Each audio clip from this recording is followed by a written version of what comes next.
to summarize this, market either comes up, picks liquidity, and then we have the sell from here, or it breaks this level, retests it as resistance, and then we will see this sell, which is not looking very likely right now because it looks like market wants to go up.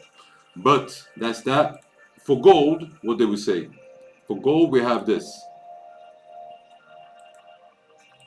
We want to see the market. Oh.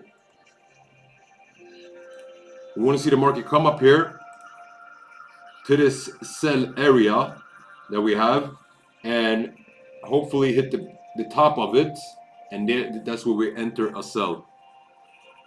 For what do we have more? Bitcoin, we just stay in put and waiting for the market to break lower levels. Adjust your stop loss to 2550.